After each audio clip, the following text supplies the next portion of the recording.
Good afternoon. Where I'll be talking to you briefly about professional learning communities that we'll be implementing this year in the math department at Northridge High School. Um, what? Well, why do we're going to talk about why we need a PLC, the goals of the PLC that we're going to implement, and then how we will obtain these many goals.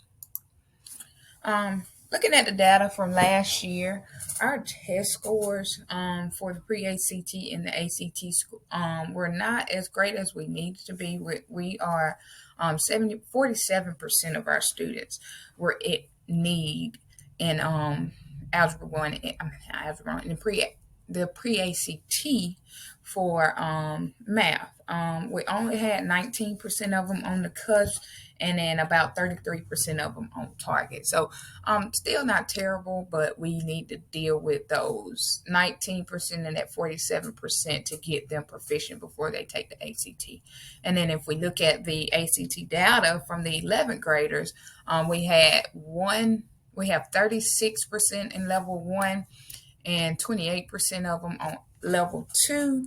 Level three, we had 22%, and level four, we had 14%. So, again, not terrible, but the majority of them are on level one. So, we need to push them to either to level two or even level three and pull the level twos to up to level three.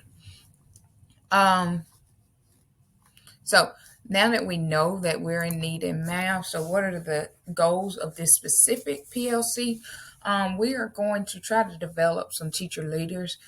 So we have the math department, we have a leadership through the math department and the admin, but then we're going to also implement smaller teams, as in the algebra 1 team, the algebra 2 team, or the geometry team, and so on and so forth. So we're going to make more leadership roles for people to get into the leadership role to kind of help them develop the leadership skills that they need to become a teacher leader.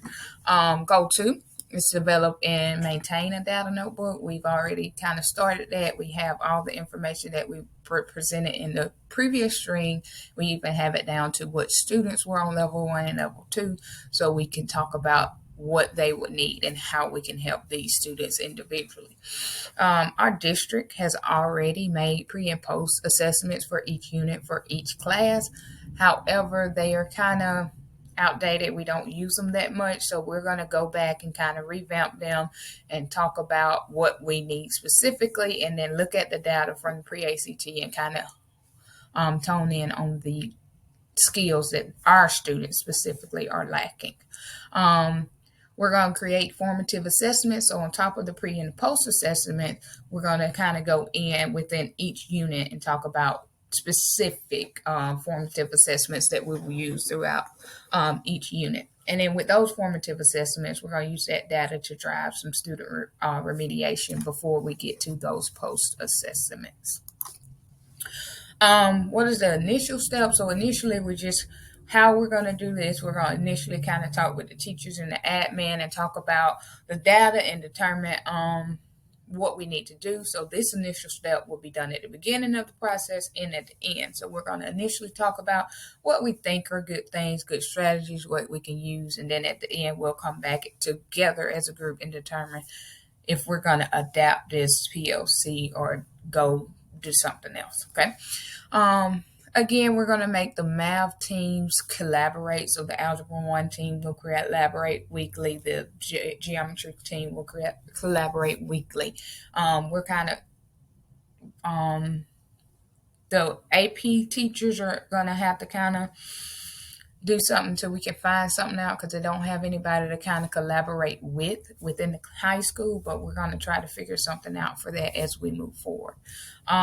The strategies, we're going to talk about all the different tools. We'll give all the teachers the development tools. Show them all the features. We got the Prep Factory we will all talk about. We're going to look at some quizzes. We're going to look at different strategies and some different ways that the teachers can implement the stuff that we want to be focused on. Okay. And then students, we're going to use the formative assessments to identify them for tier 2 and tier 3 pull out kind of get a schedule if we need to do some pull out with individual students, and then also talk about how we can use our in-class time to do some tier 2 instructions. Okay.